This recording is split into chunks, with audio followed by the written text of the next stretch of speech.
Hello ladies and gentlemen, and welcome back to Georg Mack Plays the Classics.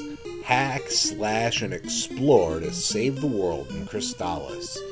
The Great War engulfed the world, leading to the downfall of civilization.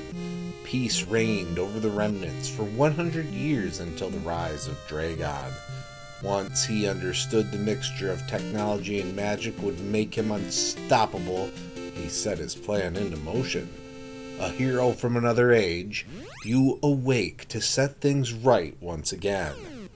After receiving your sword, you can attack by pressing the B button. Holding the B button and standing still charges your attack.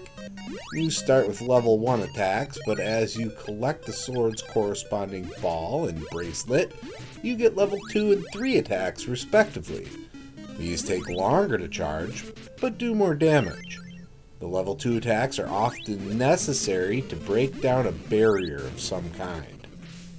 Level 3 attacks are sword spells that cost MP to unleash. Enemies walk around on screen and you need to attack or avoid as you move through the relatively linear story path. As you go along, you collect new elemental swords. Some enemies are immune to certain elements and vulnerable to others. This leads to a lot of item switching in the menu screen. There are plenty of single-use items, plot items, and permanent items that you find throughout your journey. I found myself using the rabbit boots to jump around a lot, but once I found the warrior ring that let me shoot level 1 blasts at the touch of the button, that's what I relied on. There are armor and shields that you can upgrade to as you amass your fortune. Honestly, there are too few upgrades in the grand scheme of things, and they are made obsolete near the end of your quest with the Psycho armor and shield. There are also a number of magic spells that you get. I found out if you are stuck, just start paralyzing everyone in the towns. Sooner or later, one of them will do something special for you.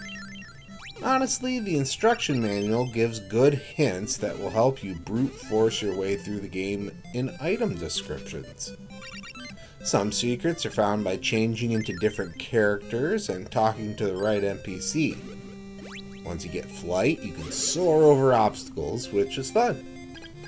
The most useful spell, however, was teleport, which allowed me to go back to the first town to stay at the inn for a pittance at the cost of 20 magic points. Boss battles happen occasionally through your adventure.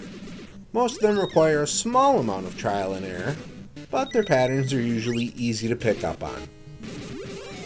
If you happen to die, you are sent to the last safe space you were in, but without any gold or experience you earned. The plus side is you keep any items you may have used, so don't feel bad if you die, because experience is gained back quickly. This is especially true late in the game, and once you hit level 16, you're capped. You can get yourself into an unwinnable battle against Dragon if you go to the wrong place. Something I wish I would have realized before I spent 20 minutes in a single battle trying to kill him. When it comes to grading Crystalis on NES, graphics get a 3.5. There are various terrains, large, well-animated sprites, and plenty of character. Sound gets 3.0. The music is good, but I wouldn't put it at the great level. Some of the dungeon songs can get grating. Gameplay gets a 3.0. There were times when lining up shots didn't work well, and getting massacred by enemies that fly on screen without any warning, but it mostly works well. Difficulty gets 3.0. For the most part, you're given clear instructions on what to do. When you aren't spoon-fed, you can figure out from hints or experimentation. Fun factor, it's 3.0. I had a pretty good time throughout, but I was getting burnt out by my last session of play.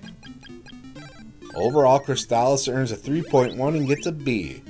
This is a totally solid game that you should check out if you're at all into hack and slash RPGs. Well, that's going to do it for me for today. Please make sure to like this video. Let me know what you think of Crystalis in the comments. And please subscribe to Head Drop Productions here on YouTube, because we want you here for each and every video we release, because it is your destiny.